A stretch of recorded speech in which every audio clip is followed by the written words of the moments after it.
बिस्मिल्लाहिर्रहमानिर्रहीम। अस्सलाम वालेकुम स्टूडेंट्स, मैं हूं हसान फरीद, आपका फिजिक्स टीचर। स्टूडेंट्स, आज हम करेंगे चैप्टर नंबर 9 के रिमेनिंग न्यूमेरिकल्स। तो आइए स्टार्ट करते हैं फर्स्ट न्यूमेरिकल से। वो कहता है a light is incident normally on a grating which has 250 lines per millimetre. तो सबसे पहले देखिए उसने नंबर ऑफ स्लिट्स या नंबर ऑफ लाइंस यानी n दिया है और कितना दिया हुआ है 250 लाइंस या 250 स्लिट्स पर मिलीमीटर। अब मैंने आपको बताया था कि हमारे लिए ये इंपॉर्टेंट नहीं होता डाटा कि स्लिट्स कितनी है, बल्कि हमारे लिए इंपॉर्टेंट बात है कि स्लिट्स के दरमियान स्पेसिंग या फासला कितना है। इसे हम कहते हैं ग्रेटिंग एलिमेंट, इसे हम डी से रिप्रेजेंट करते हैं। तो हमारे लिए इंपॉर्टेंट डी है और याद रखिएगा डी जो है वो एन का ही रेसिप्रोकल होता है।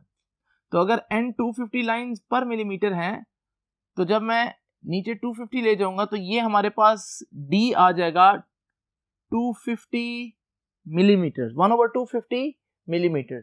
लेकिन मिलीमीटर जो है वो आप लोग जानते हैं कि हमारे पास सही यूनिट नहीं है। तो मिलीमीटर से मीटर में जाने के लिए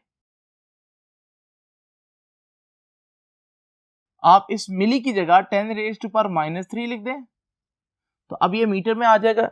इसको डिवाइड करके देखते हैं कि क्या आंसर बनता है। तो स्टूडेंट्स ये बन गया है 4 × 10⁻⁻6 मीटर।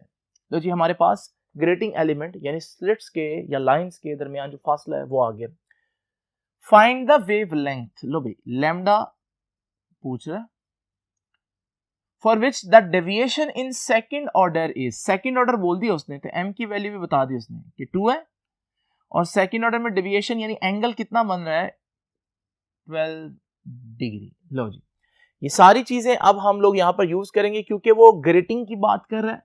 तो ग्रेटिंग में जो हम लोगों ने फार्मूला पढ़ा है वो फार्मूला है m lambda is equal to d sin theta. हमें मालूम करना है वेवलेंथ लैम्डा, तो हम लैम्डा को एक तरफ रखते हैं, d sin थीटा दूसरी तरफ और m भी उधर जाकर डिवाइड हो जाएगी। अब जरा देखते हैं कि d की वैल्यू कितनी थी। d की वैल्यू थी 4 × 10⁻⁻6 साइन थीटा एंगल है 12, ठीक है ना, तो साइन ऑफ 12 डिग्री और नीचे m यानी डायफ्रैक्शन ऑर्डर या वो हमें पता है कि सेकंड ऑर्डर है। m की वैल्यू मैंने यहां पर 2 लिखी है तो ये m की वैल्यू 2 यहां पर पुट कर देते हैं। इन सारी चीजों को कैलकुलेटर में पुट करके सॉल्व करेंगे, हमारे पास आंसर आ जाएगा। स्टूडेंट्स हमारे पास आंसर आया 4.15 × 10⁻⁻7 मीटर। अच्छा हम इसको एंगस्ट्रॉम में भी लिख सकते हैं। एंगस्ट्रॉम का मतलब होता है 10⁻10 मीटर, लेकिन ये तो 10⁻7 है।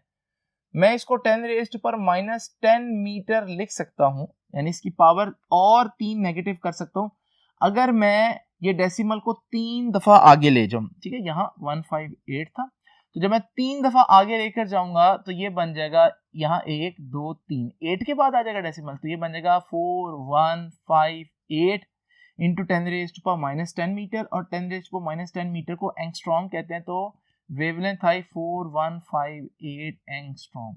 इसके साथ मीटर लिखने की जरूरत नहीं है क्योंकि एंगस्ट्रॉम जो है वो खुद एक यूनिट है। तो स्टूडेंट्स अब हम स्टार्ट करते हैं सेकंड यानी कि नंबर 7 न्यूमेरिकल।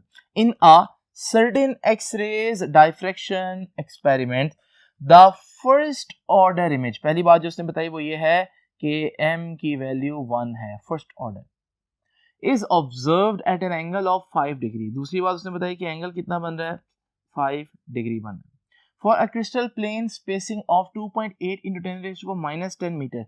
यानी जो क्रिस्टल में जो प्लेन्स होते हैं, एटम के जो प्लेन्स होते हैं उनके दरमियान जो फासला है, स्पेसिंग है, that is 2.8 × 10⁻10 metre. What is the wavelength of X-rays? लो भाई लैम्डा पूछ रहे हैं। स्टूडेंट यहाँ पर एक्सरेज की बात हो रही है। एक्सरेज में जो इक्वेशन हम यूज करते हैं वो है ब्रैग्स इक्वेशन, और ब्रैग इक्वेशन के बारे में आप लोग जानते हैं वो है m lambda is equal to 2d sin theta. यानी ये 2 जो है इससे पहले यंग्स डबल स्लिट एक्सपेरिमेंट में नहीं आया और डायफ्रैक्शन ग्रेटिंग की इक्वेशन में भी नहीं आया। ये देखिए डायफ्रैक्शन ग्रेटिंग की इक्वेशन मैंने लिखी है, लेकिन ब्रैग्स इक्वेशन की खास बात है कि इसमें 2 आता है। अब जरा देखिए हमें तो लैम्डा मालूम करना है ना, तो लैम्डा को एक तरफ रखते हैं और m को दूसरी तरफ जाकर डिवाइड कर देते हैं। तो जो वैल्यूज पुट करते हैं 2 तो एज इट इज आ जाएगा d की value 2.8 into 10 raised to power minus 10 sine theta, theta तो 5 है तो साइन ऑफ 5 डिग्री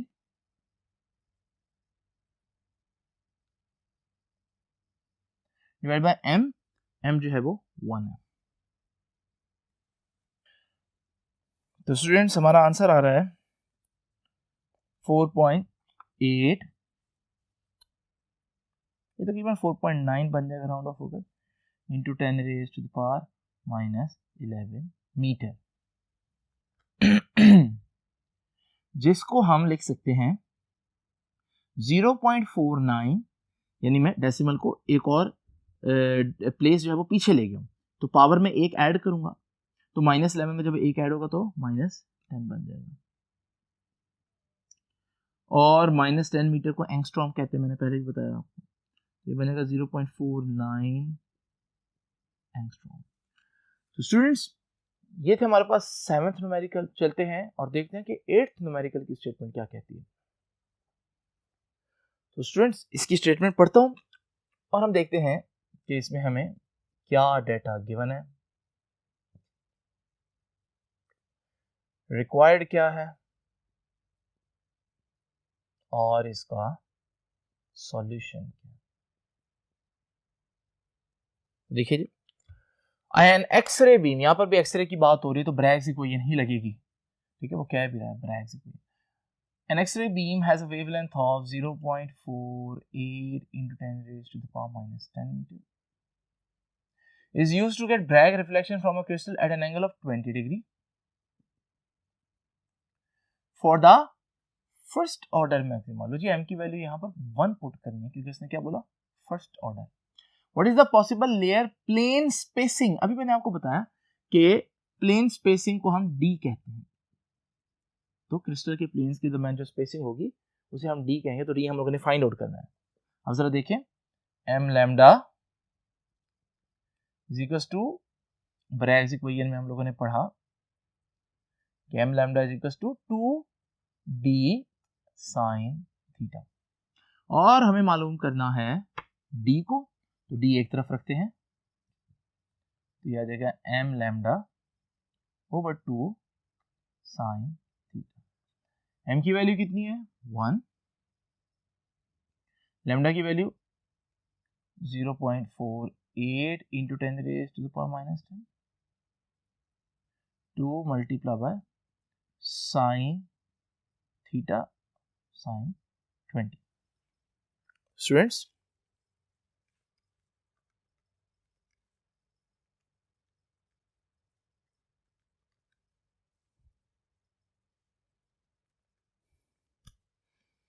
इसका आंसर हमारे पास आता है 7 into 10 raised to the power minus 11 meters।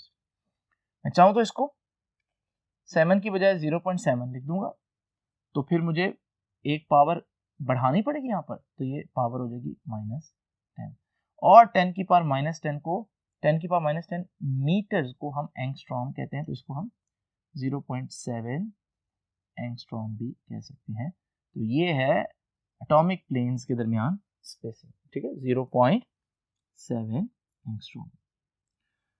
तो स्टूडेंट्स अब चलते हैं नेक्स्ट बुक पर, देखते हैं कि लास्ट न्यूमेरिकल जो है उसको किस तरह से सॉल्व करना है। तो आइए स्टूडेंट्स इसकी स्टेटमेंट पढ़ते हैं और देखते हैं कि क्या डेटा गिवन है, क्या कुछ मालूम करना है और मालूम कैसे करना, यानी सॉल्यूशन। वो कहता है कि the spacing of one set of crystal plane in sodium chloride की जो प्लेन्स हैं उनके दरमियान जो प्लेन्स हैं सोडियम क्लोराइड के एटम्स के प्लेन्स जो हैं उनमें जो डिस्टेंस है वो है 0.282 नैनोमीटर, नैनो को मैं 10 raised to power -9 लिख देता हूँ। अब मोनोक्रोमेटिक बीम ऑफ एक्सरेज, फिर एक्सरेज की बात कर रहा है तो डेफिनेटली ब्रैग्स इक्वेशन यूज करेंगे। When it's glancing angle with these planes is theta is equals to 7 degree, assuming that it is the first order image, यानी m की वैल्यू 1 होगी। व्हाट इज द, वो कहते हैं find the wavelength of X rays, तो वो मैं required में लिख देता हूं। अब क्योंकि ब्रैकेट इक्वेशन यूज होनी है, फिर से हम लिखेंगे m lambda is equal to 2d sin theta. हमें लैम्डा मालूम करना है, तो लैम्डा को एक तरफ रखते हैं, तो ये बनेगा 2d sin theta over m। 2d की value 0.282 into 10 raise to power minus 9 sin theta यानी sine of 7 degree divided by m की वैल्यू 1 है। हमारे पास इसको सॉल्व करते हैं और आंसर आ जाएगा। तो आंसर आ रहा है जी 6.8 into 10 raise to power minus 11 metres. मैं इसको 6.8 की बजाय 0.68 लिख सकता हूँ, यानी डेसिमल को एक पीछे ले जाता हूँ, उससे मुझे पावर को एक बढ़ाना पड़ेगा, तो 10 की पावर माइनस 10 हो जाएगा। मीटर और 10 की पावर माइनस 10 मीटर को हम एंगस्ट्रॉम कहते हैं। 0.68 एंगस्ट्रॉम, ये आ जाएगा लैम्डा की वैल्यू। तो स्टूडेंट्स, ये था हमारा लास्ट न्यूमेरिकल। आई होप कि न्यूमेरिकल्स आपको समझ में आ गए होंगे। इनकी खूब प्रैक्टिस कीजिए। आपसे अब इंशाल्लाह मुलाकात होगी नेक्स्ट लेक्चर में। तब तक के लिए अल्लाह हाफिज़।